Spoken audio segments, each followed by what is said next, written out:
Hello, everyone, and welcome to our Saturday session with GEG Ahmedabad and Pune. So, along with me, I have Ritika. Ritika is a co leader for GEG Pune, and I also have Payal, who is a co leader for GEG Ahmedabad. And Hello everyone. myself, I am Reshma Hona. I am the GEG leader for Pune and Maharashtra. So, welcome all of you, and we are very excited to have you here. So, Ritika, you want to tell something about our GEG, like what it is for educators who are joining for the first time? Yes. So GEG is a group of voluntary educators who come on this platform, share amazing tools and techniques that they're using in their classroom just to motivate other learners as well.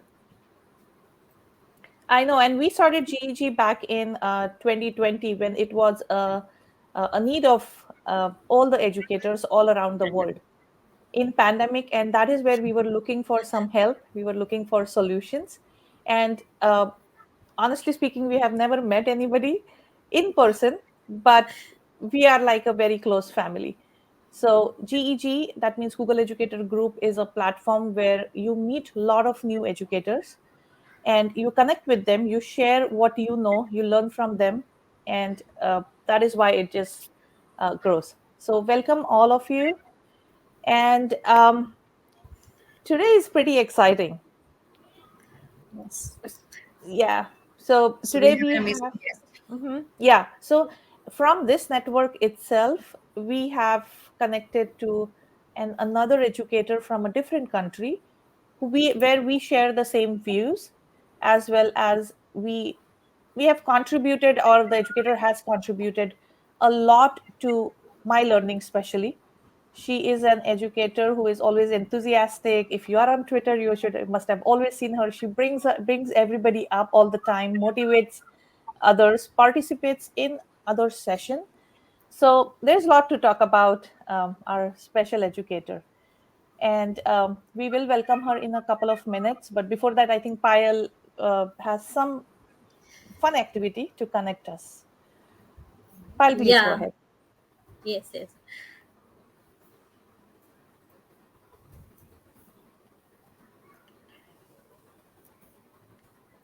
Okay. I think we are here for the warm up activity and welcome to emojis world. Nowadays we are using the low stop emojis, right? Emojis is a part of our life. So let's start a game or word with the emojis. Can you? In this game, you have to guess the company's name. These are the all well-known companies, and with the emojis, we can guess which companies is there. First one is can you guess the company's name? Just write down the message in the chat box. Oh, mhm. Yes, Is it? Ritika ma'am. Yes, ma'am. Uh, This looks tricky. Yeah, it's tricky. is it some edtech company, or is it just It's I and think software company, oh, and we are using. It's Microsoft. Is it yeah. Microsoft? Yes, oh, exactly. It's a correct answer. you guys smart, yeah. It's a Microsoft. Hmm. Okay, guess the second one.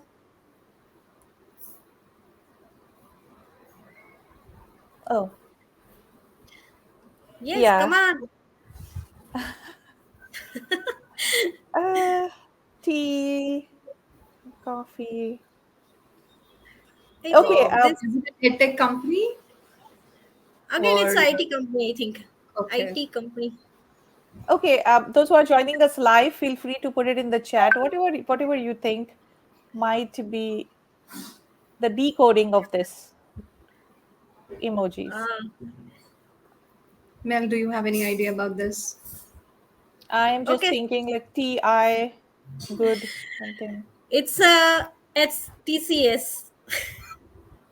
Okay. Oh my God. Okay. I Difficult. think thumbs up is not a S, Uh-huh. but I think we are use yes. Yeah, Okay. those who don't know, TCS is Tata Consultancy Services. So, Yeah, it's a IT company. mhm. Yes. And this one, it's easy. Is it HCL? Yeah, it's HCL. Very good. I Now, Excellent. like the same now we logic. got now we got what I means, right? C. Yes. Yes. See. Okay, Okay. this one. IBM. Yes, IBM. It's a easy Oh, one. nice. Finally, my brain And started this one, I working. think last one. Uh, why is I the think it's an emoji Indian crying? company. Wipro. Is it Wipro? Yes, it's a Wipro. Okay, victory Excellent. and then P and then row. Yes, Uh-huh. yes. Hope you enjoy this. I Yes, totally absolutely. agree. I enjoyed it too, and it is so much fun. Like when the session started, I was like a little dull, and this just brought up a lot of energy. So Energize yourself. a great activity to start in the class. Mhm. Okay, awesome. Thank you so much, Payal ma'am, and let us invite our guest for today. So we have Yes. kept her waiting for a long time. No, Hi, Mel. it's okay. Hello, Hi, everyone. Hi. hello.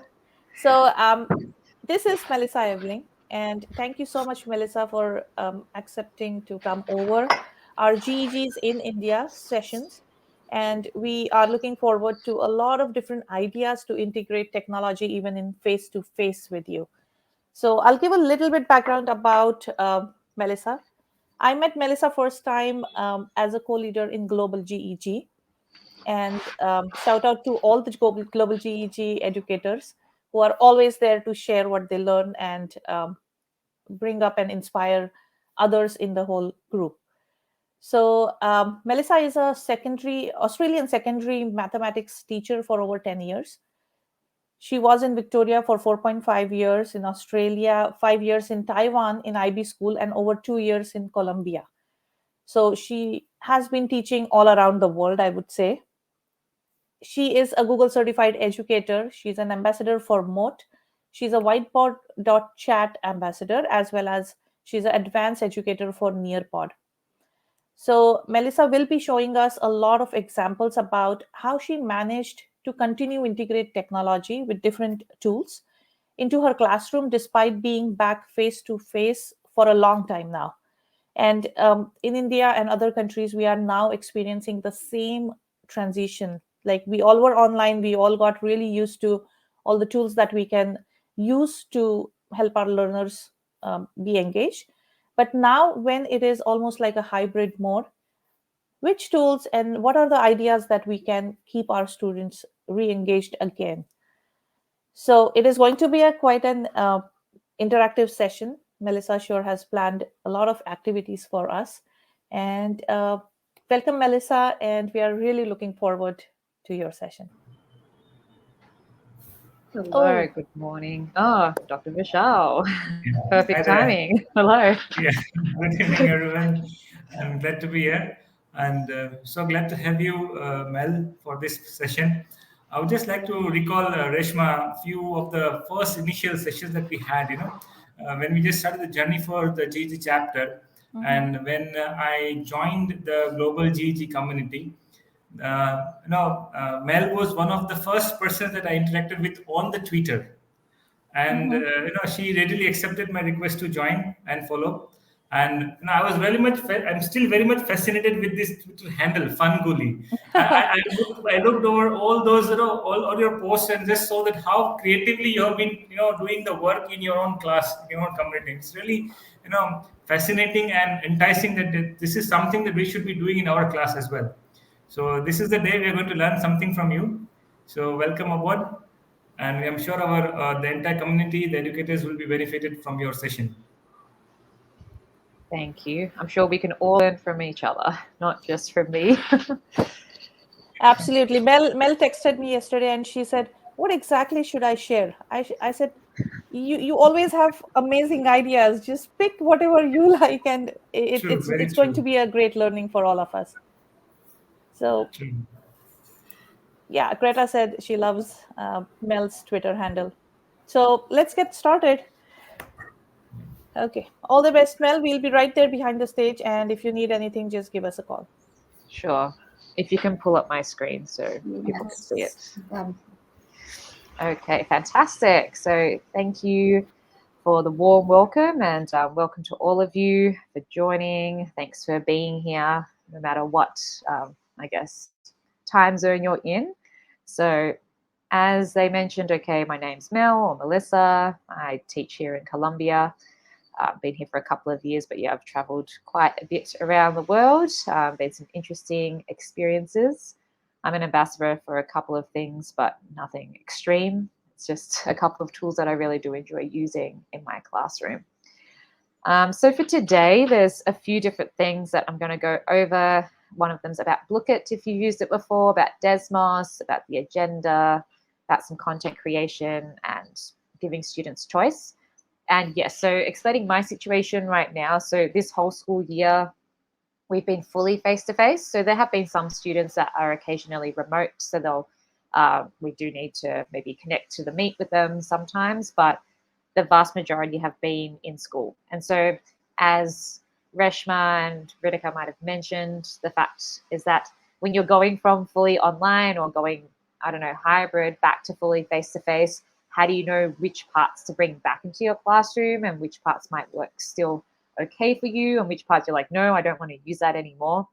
And obviously what I'm sharing today is not going to be like yes or no, like you should do this or you shouldn't do this. It's just my experience. So just realize that I'm just one person, okay, just presenting things that have worked okay for me, but don't think that you're like, oh, I must integrate all of these things into my classroom. It's about thinking of what you've already used, okay, and continuing with those things or how you can modify them, okay, to suit your current classroom climate.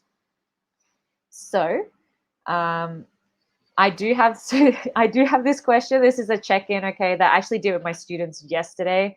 So often at the start of a class, I'll ask them, okay, how are you doing on a scale of something? So in this case, it was a scale of potato. I mean, I just use slides, I just use Giphy, and I found various potatoes.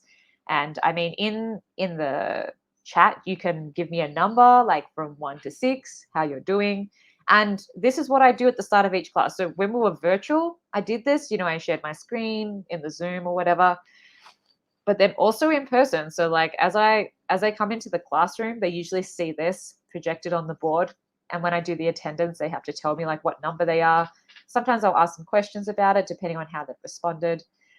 Like for example, for me right now, I am a 3 because I'm going from, I don't know, sad to happy to sad throughout the whole time. But right now during the presentation, I mean, like, I guess I'm a 6 or like a 4, I'm pretty calm, or like I'm excited to see like different people here. So thank you for coming in here. But yeah, that's one of the things that I would do still, despite being in person. Now, so Blooket. I don't know how many of you actually have played Blooket before or not. So we are going to do this together. I'm going to explain how we use it. Now, this is supposed to be math, so we're going to do a multiplication one because why not?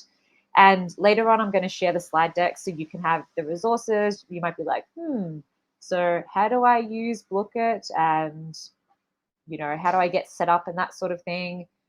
It is in my slide deck. I do have like some instructions on how to do that. So I'm going to make this a quick one.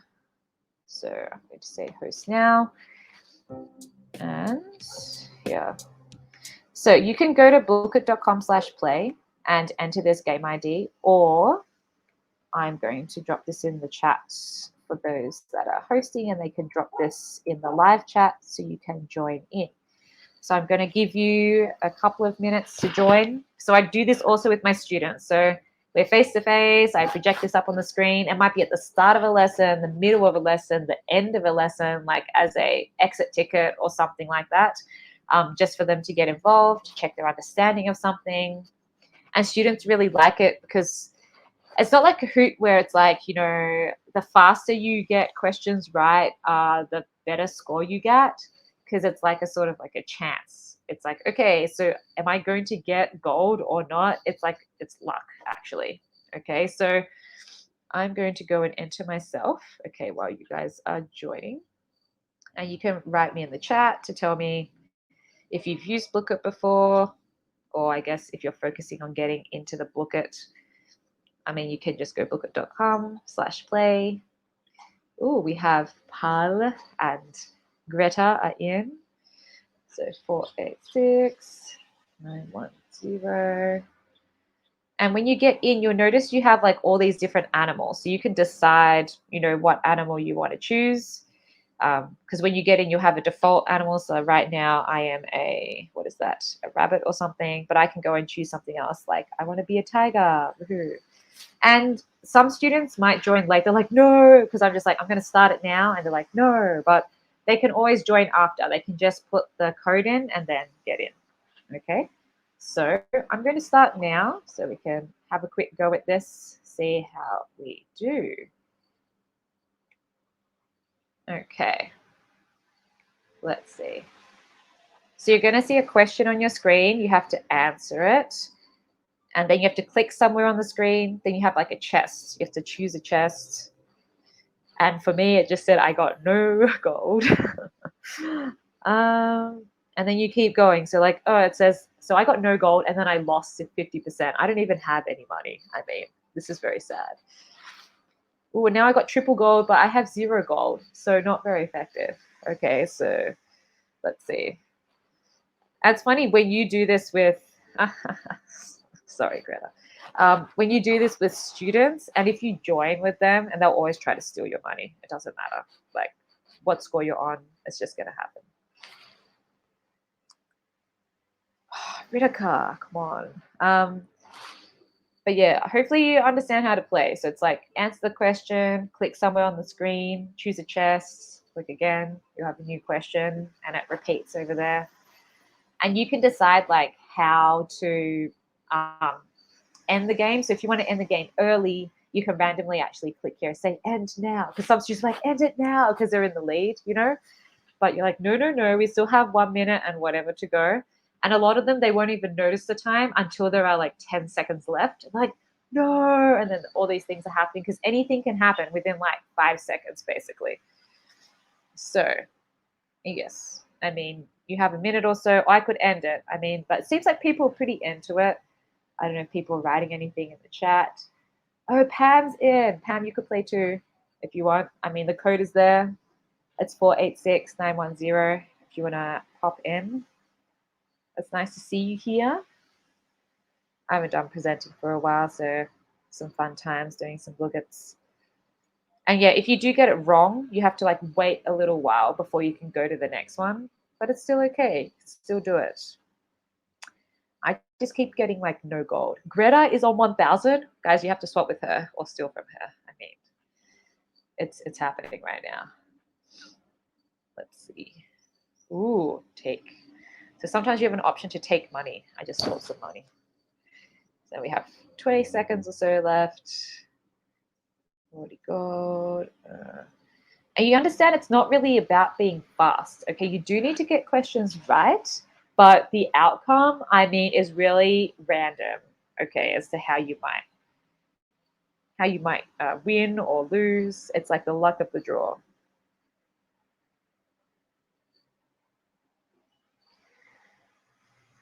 So it's like you're close to the end and you get a swap and you're like, ooh, yay. And I just got double gold. So do I win? No, I don't win. That's okay. Well, congratulations, SG. I'm guessing that is Sangeeta. Well done. And hey, look, I came third in the end anyway, even though it was at the bottom. But you can see, like, I'm sharing my screen right now so I can see like what people got for golds or whatever.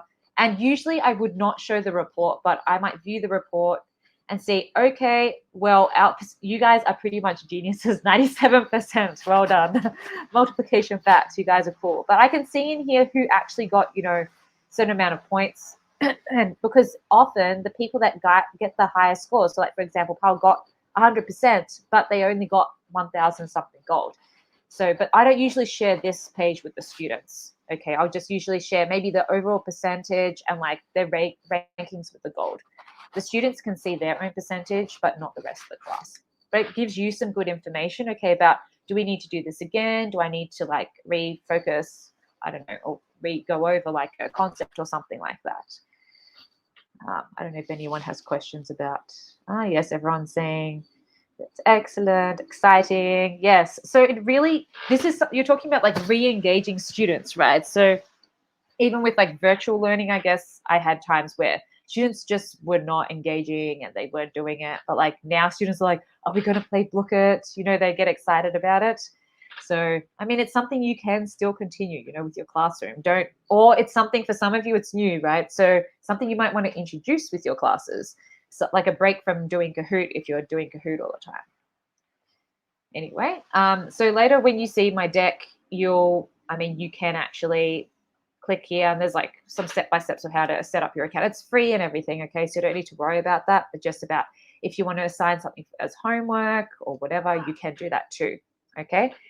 My other thing is about Desmos. So you are going to be a student in a moment. Let me see if I can link this. Hold on. So if Reshma, I don't know if you can share this link in the chat with these people, or people can look at my screen to join in here. I know some of you might have used Desmos before. I'm not sure how you've used it though exactly, but basically the information is over here. Okay, so you can go to student.desmos.com and type in this code, or you can click on the link which has been shared in the chat. I'm not sure if you guys have used Desmos before or not though, so you could write in the chat to let me know if you do have any previous experience. I know a few people are joining. It's paused right now, so you can't actually go anywhere, sorry. I'm going to give people a moment or so to join. So as a teacher, I don't know if you've used Desmos before or not, but you can decide if you want to pause them, if you want to move them around, if you want to paste them, if I want to anonymize. So if I want to don't share like people's names the whole time, I can just anonymize and your names change to like a famous mathematician.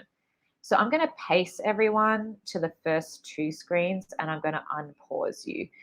Because maybe like you can start now. So like on your screen right now as a student, you're going to see this check-in screen. So it's going to say, which sloth are you? And you can click on which one you want. Are you happy, carefree? Are you content? Are you stressed? Are you flat? Are you sleepy? You can choose whichever one and you can say something about this. You know, I had to get up at 5 a.m. so I am tired. You can submit that. I can go to your teacher, and if you want as a student you can say see everyone else's and see what are people writing. Oh, some people are carefree, some people are relaxed, some people put happy, some people put they're okay. And as a teacher I can go check the summary. Everyone has filled this in. Okay, let's have a look, see what they're doing. Okay, so some people are saying that it's because they said it's Saturday morning, that's why maybe they're feeling a bit sleepy right now. So I can see here as well what most people are choosing. Okay, so I'm showing you from the teacher view, okay, and also what it looks like from the student. So if you're on the YouTube, I mean, you can also follow on with me or inside the Desmos. The second screen, which you can move to from the top, there's this next button over there. You can press that to go to the next screen. You'll see this little GIF of this dumpling. So you can write down here what your favorite food is, whatever you like. Okay, it might be whatever you like, and then you can say, so you might say, xiaolong bao. Okay, that's one of my favorite foods, like soup dumplings. And I can say, share with class, and then everyone from the class will see your response. And over here, I've said you need to draw and to use some different colors. So maybe I'll use black. Try to draw your favorite food. So my thing is not going to really look very exciting, but anyway. And I won't always share my screen like this, okay? So it's this looks like a poo instead of a dumpling. But anyway, and then you can get students to practice using, I don't know, different colors or different effects, whatever. But obviously, you know, it doesn't have to be just used as a check-in or like, do you know how to draw? It can be anything. I mean, like most of you are math teachers probably. So, I mean, you can think of how you might get students to draw something, like draw the shape of something, or as a pre-assessment, you know, do you know what a parabola is? Draw what you think the shape of that is, or if something's increasing then decreasing, what would that look like as a drawing? I mean, most of you have probably used Desmos before. I'm not sure. I mean, a lot of you are saying, I love using Desmos all the time in the chat. So, but yes, and I won't always share my screen. For today, I am going to have a look. So you say, oh, so look at this pizza and this amazing, it looks like toast, bread and jam. Yes. And this can be a time to show the students like how to use the different drawing tools. I mean, maybe it's their first time using the drawing tool and you're like, okay, over here where the color tool is, you can actually change the style of the pen. If you want it to be like a highlighter, or like a bit of a thicker pen, you can go to this one and change the colors, all of that sort of thing. You know, you can model it. You can also showcase other student responses and whatnot. Okay, if I wanted to see something very artistic, I could say the overlay. Look, everyone's on one page. Very exciting. Let me see if anyone has questions at the moment. No, I was just saying that they like Desmos. Woohoo! Then I can open up the next couple of pages, and so I can edit and move you all to the next one. So if you're active on the screen, then you will actually be moved. If you're on the YouTube and not looking at the Desmos, then you won't move. So if I unanonymize, and I'll do this in class, be like, okay, Nidhi and Ananya, Vishal, Ritika, Greta, and Panna, you need to go back to the Desmos, okay, and it will move you to the next screen. Because right now I can see that they're still sleeping. Maybe they're not paying attention. They're on another screen. They're not on the Desmos, okay, because I can see that. Now, I'm not sure if you have done card sorts before or not. Okay, so I'm going to pause your screens. Sorry, you're probably, and all the kids, the ones that are paying attention, like, what? No, I wanted to. No. So with card sorts, basically what I'm doing is matching things that are equivalent. So for example, the square root of 4 is 2. So I'm going to drag them over the top of each other and it turns blue and matches together. And there's like this little arrow thing there. That's how I know I've made possibly a pair. I can go to the next page to check, okay, is this correct or not? Let me check my, let's see, okay, I'm going to get to the alias. So it says I have 2 out of 12 cards correct, which means that that first pair that I just did is actually right. Then I can go and match something else. Maybe I'm going to say, okay, I think that this is Colombia. Let me match that together.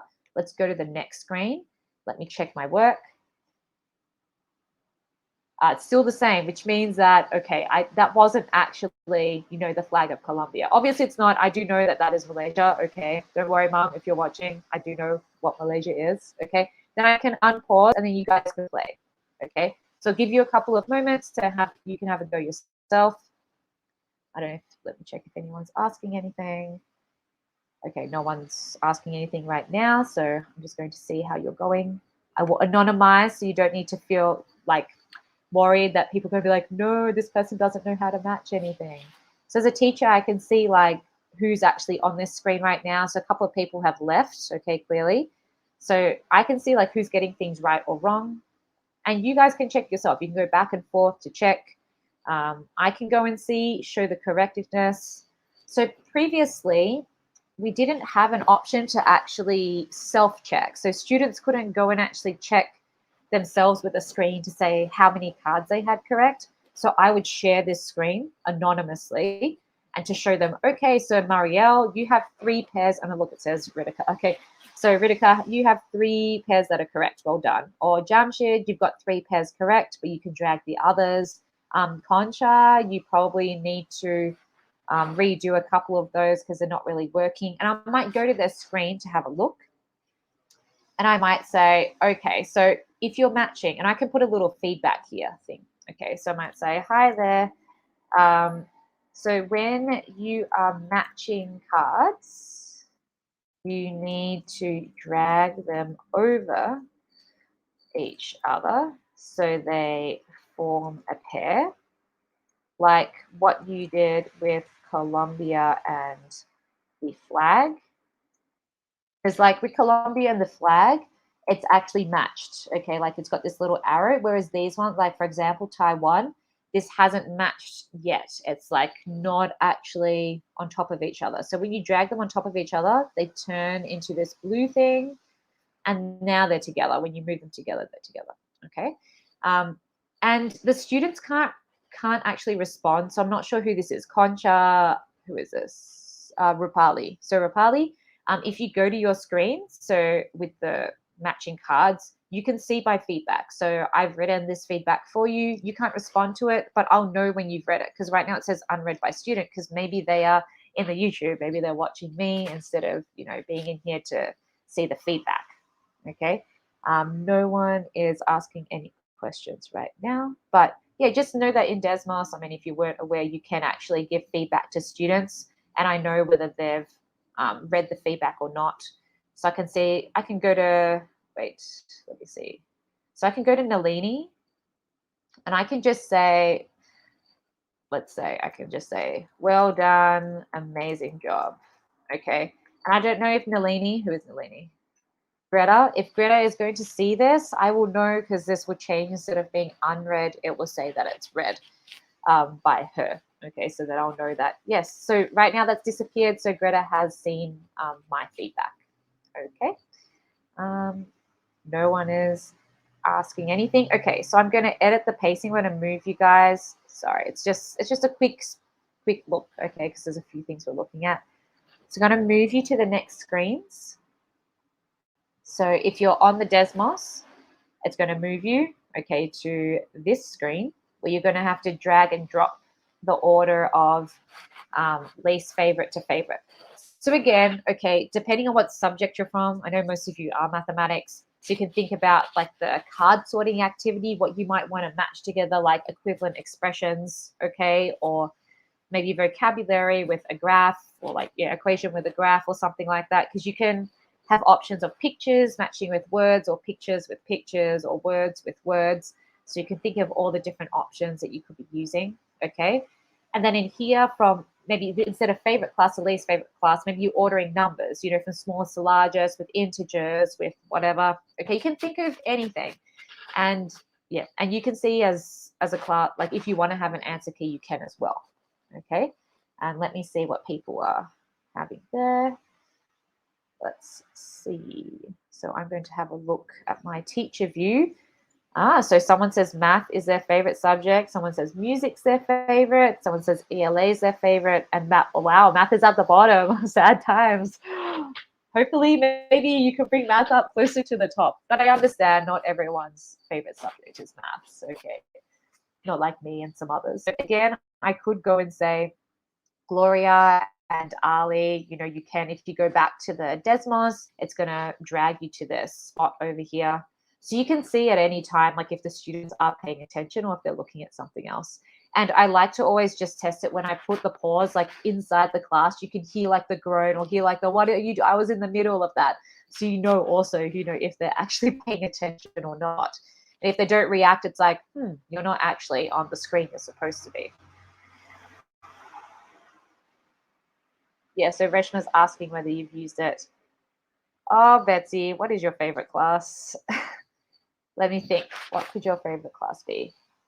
STEM or EdTech or connecting with people, sharing all the things.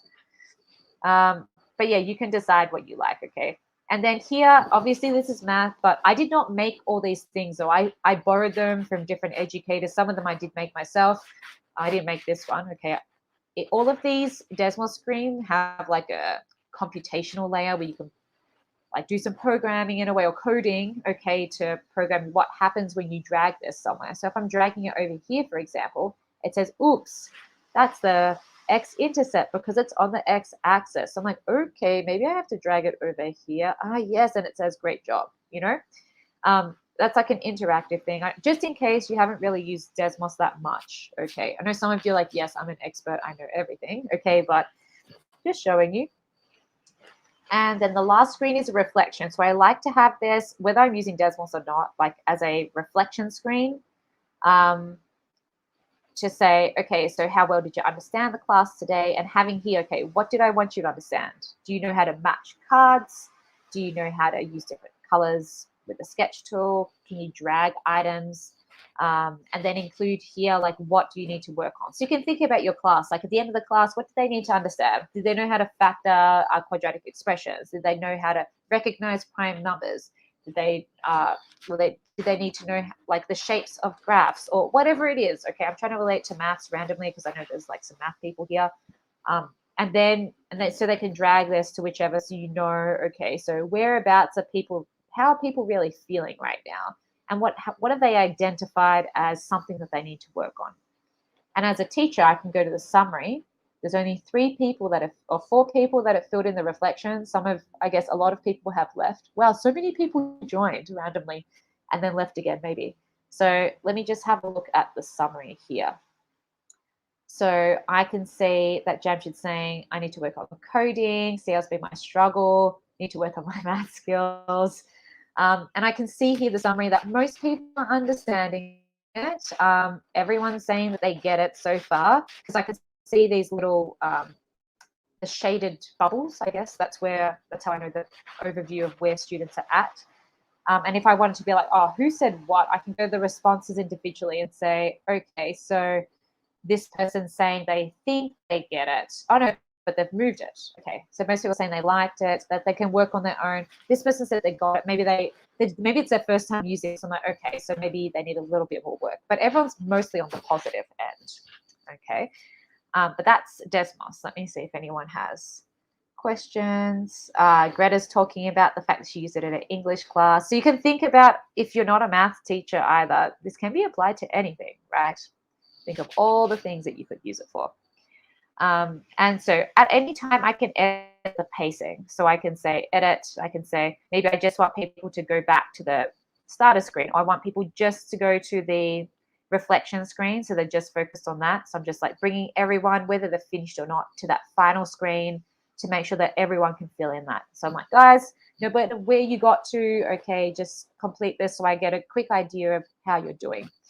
And I know sometimes when students self-reflect, they aren't the best, or they're not very honest with it. So obviously you can see as a summary how those students went. So if this person's saying they really understood everything, but then I'm noticing that they actually got these 2 things wrong here, I'm like, okay. So maybe their perception of like they are amazing and whatever is maybe not quite matching up with their results. So maybe I need to do a bit of intervention with them, or do some review with them, etc. Okay, so you can see easily with all of that. Okay, no one is asking anything. I'm going to stop pacing. Does anyone want to ask anything about Desmos before I move along at the moment? I don't. Yeah, Mel, that is super exciting. Actually, I have always enjoyed the Desmos activities, but I have never tried Desmos beyond my math lessons. And you gave pretty cool ideas about like waking them up probably in between by giving them those drawing tools and explaining and even looking at the feedback. I really love that you can individually give feedback to the students and without like exposing them in the whole class. Right. Yes. Mm-hmm. Yeah, because you don't need to feel like you need to share your screen while you're doing the Desmos. It literally could be just them on your screen, you're on your screen, and because you can see everything. I mean, it's only if you want to showcase maybe student examples of how they've answered a problem. Maybe people have got so many different methods, but they still got the same answer. But just sharing that, okay, which strategy will work best for you, and that sort of thing. And you could identify students if you wanted to, or you don't have to. You can anonymize it. Some students might identify themselves and say, yeah, that's mine. And they may be what they want to explain it to the class, So, Mel, a quick question here, because we are talking about integrating all these tools now during face-to-face instructions. So, is this activity that can be done in the classroom while the students are there, um, as a common activity, or each one of them need to have their own laptops and or gadgets to work on? Oh, yeah, they should have their own devices. And that can be, we can do it on the phones as well, right? Yes, yeah. Desmos, unfortunately, there are some activities that don't work that well for the phone.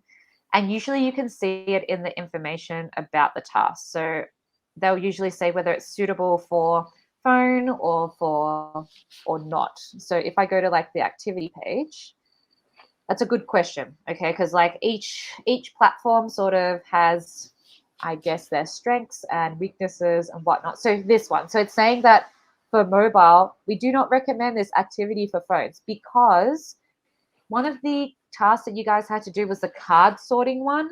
That is very difficult on the phone because everything is like squashed up against each other, like on there. But the other activities, like the drawing or like importing, that's generally okay with the phone. But if you're going to have like a card sort, you have to organize cards and pair them together.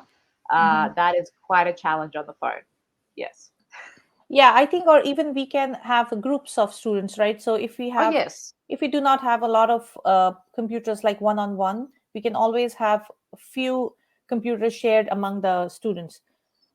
Probably Absolutely. doing such kind of activity in a computer science lab where the students Right. already are working on some kind of computer science subject, as well as you can integrate this and like take up like 15 minutes for the session.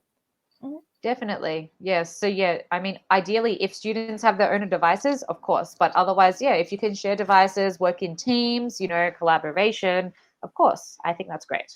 Yeah, that's what Sangeeta ma'am is saying, that uh, most of the times they do not have access to devices in the classroom, and activities does work on mobile, but some of the screens are restricted. So I think while picking the activities or creating the activities, I remember Mel, last in one of the sessions you showed that you can pick different kinds of um, screens from different activities and make it your own. Exactly. So like this activity, well, as you can see, I'm sharing my screen here. I actually cited, these particular collections, okay, where I got, for example, the starter screen with the sloths or the y-intercept screen, the celebration, with the cows being lifted up to the aliens, and the exits reflection screen. I got them from these particular people or these activities because yeah, you can copy from any screen. So like if let me just open up this, for example, it's like in slides or in any sort of thing where you can copy, from one screen to another or one page for another or whatever. You can also do that in Desmos. So like for example, this is from Kurt Salisbury and he is amazing.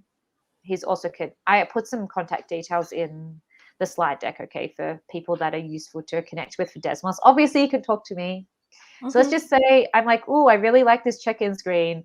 I can just click on this button, so copy this screen and then insert it into my activity. That's it. Yeah. And you So said a very important thing, Mel, that citing from where you got this activity yeah, and just giving them credits. acknowledging. Mhm. Yeah, so that people know that I mean, unless you created it. So like for example, in the activity here, I mean, I did create a couple of those things. So like the favorite food, the card sort, and yeah, so like those things, if you're creating them yourself, obviously you don't need to say, yes, I created screen 2 and 3. You can if you want to, but it's not that necessary. But I think it's good if you link the collections of the other ones. So that person can go and explore the other things. It's not just copying from yours. Yeah. Mhm. Thank you. Yeah, please Yes. continue. Yes, Betsy, you can always toggle. So if I go back to the one that you guys are in right now, I did do that a couple of times actually because I was like, who is that person actually? I do want to see their name and whatnot. So in here, excuse me, in here right now, it is anonymized. Okay. But let's just say um, I go to teacher view, whatever. I can go and unanonymize. So I can say, okay, so what did each person respond? I can see their names. So I can anonymize and anonymize. And the students on the top left hand corner, they'll see their name there. So either their name or when I anonymize, they'll have their famous mathematician's name instead. So it's very easy to switch from one to the other. Okay. Yeah, I don't know if that helps, hopefully. Okay, radio. So moving along, hopefully things are okay at the moment and you're understanding. And again, remember, the things that I'm sharing here are things that I am using and maybe they're effective for some of my classes, but I don't use Desmos necessarily for every lesson. Okay, like I will find out what activities I think it's useful for. It might be for a quick check-in, or maybe it's this activity, this investigation. I like Desmos for investigations. But it really is up to you. Okay. So in my slide deck, which you'll get access to later, you can actually, that activity that I just did, if you wanted to use that with your students, just to get them to play with Desmos a bit, you can click here and you can get a link to the teacher version.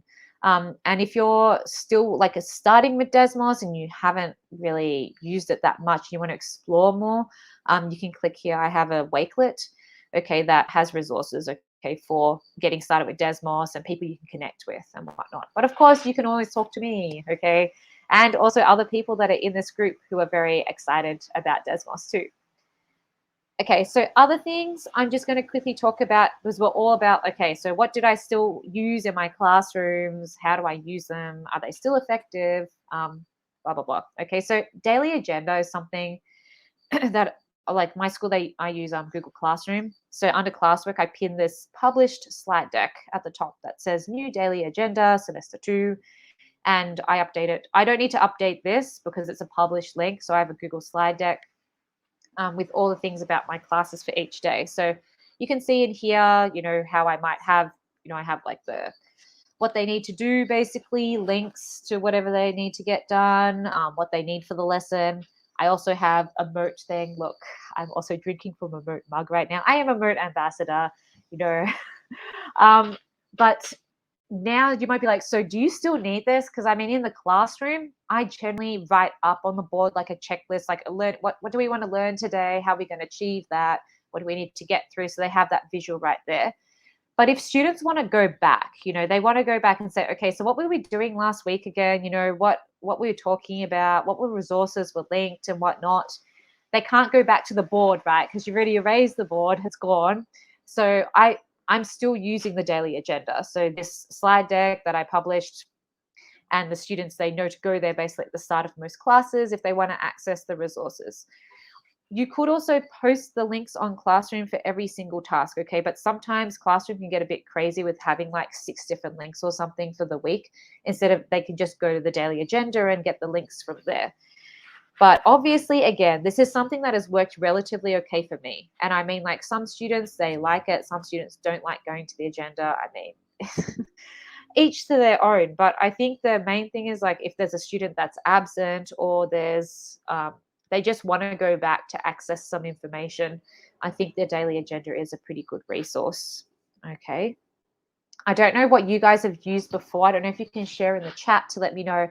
Have you used something like this before, like a slide deck where students can see, what they've done before? They know like what resources are there.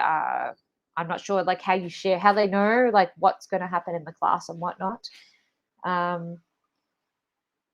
Yeah, so Betsy's saying that it's weird using the whiteboard. So you're so used to just projecting my screen and saying, okay, this is what's happening. But throughout the lesson, you're not going to have that screen projected the whole time, right? So I write up on the board, okay, the agenda, but then I remind them, okay, we have this, because obviously on the whiteboard they can't click on links, right? So it's just they have that as a resource on Classroom. So again, in my slide deck, if you think this is something that you would still use or maybe you'd want to use, okay, to help share resources and whatnot, it's in this slide deck. There's a link to my templates. If you're interested in them, I basically what I do is I modify a Slides Mania template. So Paola from Slides Mania has amazing templates, and I've put links to them in my slide deck as well. Okay, about the different sort of layouts. I don't invent these layouts. I just take them from Paola and I modify them, adapt them to whatever suits me and my students. Okay, but yeah, I have some instructions and advice there if you are curious about that. So I know that Betsy mentioned that, it is good for those kids that are at home, and Greta's talking about, using it as like a to-do list. It's just so that, they know what's going on. Some people forget to check it, but then some of their classmates are like, hey, the resources are here, I don't know if anyone needs any information about agendas in general. No one's really, we're just generally commenting about these things. But again, you do not need to feel like you're like, oh, I never used this before. Do I need to use it now? You don't need to. Okay, I'm just sharing things that I have continued to use, okay, in my classes. All right. Is actually anyone? No, okay, they're just sharing the, oh yes, and in the thing that's along the bottom there where it says follow Mel, my thing doesn't have like 2 G's. So just so you know, in case you're like, I don't know who this Fungugly person is, it is just Fungugly.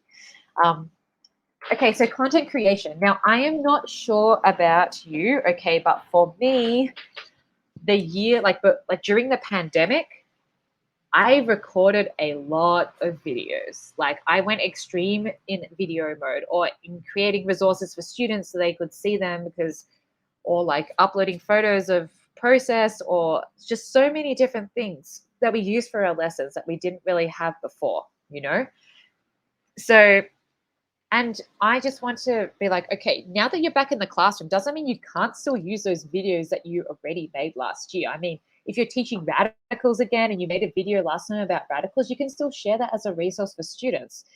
And I'm going to show you some of the things that I made last year that I'm still using and some of the different ways that I use them now. But I don't know. No one's commenting in there. I probably killed everyone. Anyway, hopefully you're still alive, people.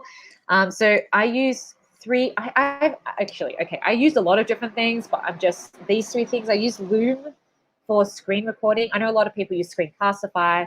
I mean, each their own, doesn't matter what you use. There's a lot of different options there for screen recording, but I did a lot with Loom last year. Very basic, easy, just to use. And if you need to make some basic edits, it's very easy. Then Edpuzzle, I don't know if you guys have used Edpuzzle before, and Flipgrid if you want to do something a bit extra. So Loom to start off with. Now, I don't know if you can see this quite clearly. So I was curious as to how many videos I had actually created, because I couldn't really see that easily, because on Loom, I've organized most of my stuff into folders, so I know what's going on. And Liam from Loom got back to me and told me I'd made 747 videos. That was back in November, and I've made more since then. So crazy amount. You don't never realize like how much you're creating, right? Until someone just gives you a number. And you're like, really? Wow.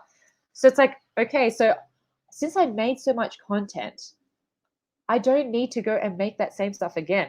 Okay. I mean, obviously, maybe some things you want to edit, you want to modify, etc., but you don't need to go back and be like, I need to start from scratch. And again, I don't know if people that are listening to this right now, I don't know what you did last year. I'm not sure if you did make resources or you like how you made them or what you did. I do know from my experience that a lot of math teachers made a lot of videos in whatever way they did it. So like whether they're using the iPad or they're using like a document camera. So like I bought this a document, it's an OkioCam about a year ago or in June last year. Just for things that like for transformations and things, sketching things out. It's good for the students to actually see me like with a ruler and a pen and actually sketching those things out. But anyway, so I used Loom and I had my stuff in folders or whatever. So you can think about, exponents, I'm teaching exponents again. Okay, I can link these resources to them again. I really like with Loom, you can share a folder. It's like a playlist on YouTube, and like students can go through the folder and play whatever videos they need to help review for something, or they're absent for something. I'm not going to make another video again because I already have it from last year. You can see, look, my little Jamboard things with our prime factors. Anyway, does anyone have questions about Loom? Very important to be able to see and hear their teacher explaining the concept. Yes, because I did actually originally use a lot of videos from YouTube, and students did find that okay, but then they liked it when I was explaining as well myself, like hearing my voice, which does take me to Edpuzzle. So I'm not sure how many of you have used Edpuzzle before. And also with Edpuzzle, I started off mainly by using other people's videos and just modifying them, just adding questions, making it interactive, putting my voice in there. And sometimes, there are videos that are made already that are amazing, and you're like, yes, Lubna's here. It's techie space. Sorry, very excited. But yeah, for Edpuzzle, I mean, you don't need to remake stuff, right? So if you made a task like last year, you already embedded questions and notes and things like that, you can reuse it. Or if you need to, you can edit it. I mean, you don't need to start from scratch again. And I mean, again, I'm not putting pressure on you to say you need to use Edpuzzle now. It's just like if you have been using it before and the students are familiar with using Edpuzzle, you don't need to get rid of it. Like, I'm back in person. I don't need to use video anymore. They don't need that. I know that you guys mentioned that in the classroom, students don't have access, like they don't have one-to-one, like they don't have devices all the time. But at home, I mean, if they have maybe a family computer to go back over some things, if they were absent, or if they have their phone to watch over a video, to interact and that sort of thing. And Betsy is talking about it allows us to use our time more effectively. So I have tried a couple of times to flip my content. I haven't done it consistently, but there's often sometimes with my grade 11, so I teach 9s and 11s this year, that it is better to have the content at home so the students can watch that 5-10 minute video, whatever it is, take all the notes then, okay, and have the time in class to actually investigate things, discuss things, practice, and you as a teacher can see easily from that ed puzzle, okay, so what from there was clear, what from that do they still need clarification for, and Ritika's talking about voice feedback is very powerful. So in ed puzzle, the students can actually record their voices now, like as a response to things like Nearpod and a few other things like Moat, okay, they can actually record their voice as a response. So if you want them to have like an open-ended question to respond to it, they can use a voice note also, which I think is very cool. A lot of my students do prefer recording their voice instead of typing for whatever reason. So yes, so Betsy's talking about the length of the video. So most of my videos, I mean, you can see here as well. So they're like under 5 minutes, most of them. I might have something that's a bit longer for the older kids, might be 6 or 7 minutes, but generally I try to keep mine under 5 minutes, but it's really up to you. So someone that has really taught me a lot about videos and about flipping content is Stacey Roshan. And I mean, her videos might be 15 minutes and they're for senior kids that are doing honors or whatever. And they're okay with doing that. They'd rather do that rather than in the class having to take notes. So, I mean, it's really up to you how you use it. Yes, so Jyoti Sanjdev, okay, was talking about, sorry, I'm really bad at pronouncing names, about having the questions in between the video to break things up makes things exciting. So like you're watching this video and then a question pops up saying, okay, so what's this? What did you go from this? And how, what would your next step be? Or what are you thinking? Those are really cool. Okay, that's why I do like Edpuzzle. But again, I'm not here to like say, use these new tools. It's like, okay, have you been using them? Continue using them. And I like how it gives you an overview, okay, of what they've been up to, etc. And you can link it with Google Classroom. Flipgrid, I've recently been using it with the document camera, just to make it a bit more, I don't know, interactive, because Flipgrid, you can really jazz up your videos. You can put like GIFs in there, you can draw on there, you can type all the things, you put nice borders, filters, all the things, okay? So I've used that in conjunction with the document camera. And again, I can just use the same videos again, This whole thing is about, it's trying to reduce your workload, okay? So I don't want you to feel like, oh, I've never done these before. Do I need to start doing them now? No, I'm not forcing you to go and do that, okay? You need to decide on what's best for you. And if you do have some videos, just be aware that you don't need to remove them or delete them from your memory. I mean, you did them. You created them. Just use them again, okay, for those things, if you find them useful.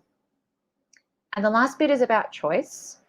So during the pandemic, and I know we're still in the pandemic, but I mean, during that time, okay, I had never really created that much content. I mean, I'd given students choices and stuff by like, hey, you could do this question or this question like on the board, but not to the extent that I tended to do when that we were all virtual. I was like, how can I do this? How can I give them choices? So again, I created a lot of things last year and I could use them again this year. So about choices. So in the past, I would usually either use textbook things or something else, and I wouldn't really have a video option. I wouldn't have, I don't know. I didn't really think of all the different options you could have, to help out students. But I did last year. So whether you're learning, reviewing, creating tasks, whatever. So this just, even on Classroom, just having these different options students can choose. It doesn't have to be complicated. They're like documents that you used last year or like resources or whatever.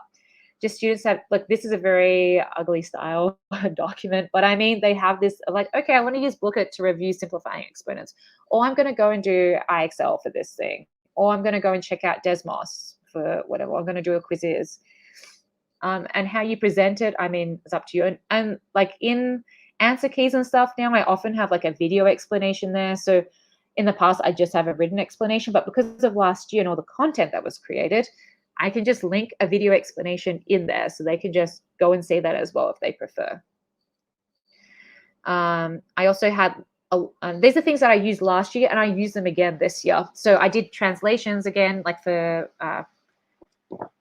tessellations, geometric transformations and things like that. And I use the same deck and the same links for students to practice. Okay, I can modify them if they want, but about the different digital resources, or if they want a textbook style resources or quizzes, or just different practice options. And that I noticed what I put here, if you're super confident, try to create your own video or create your own explanation, create your own problems.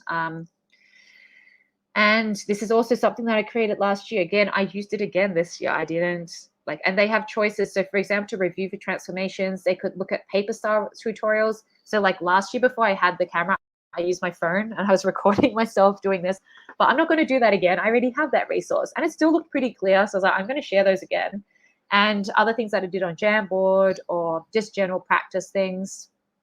So you see, look at my amazing paper right there, my steps. But anyway, it's something that I made. And I was like, it's useful for some students. Some of them prefer to see on paper, not with video, just literally step by step what it looks like. And I had this, they could choose options for practice or whatever. Yeah. Okay, so that is basically the end of all my things. But the whole thing is about, because, this session is about, how do you re-engage the students? How do you still reintegrate that tech, from last year?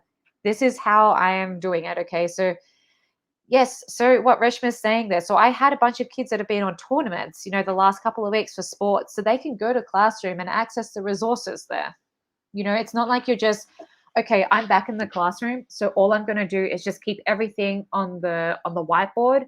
I'm not going to project my screen because who needs that? But sometimes it helps, okay? Sometimes those resources that you made in the past, you can use them again. And it's not just for mathematics. So it's not everyone teaches mathematics, but for any subject, resources that you used previously, you can use them again.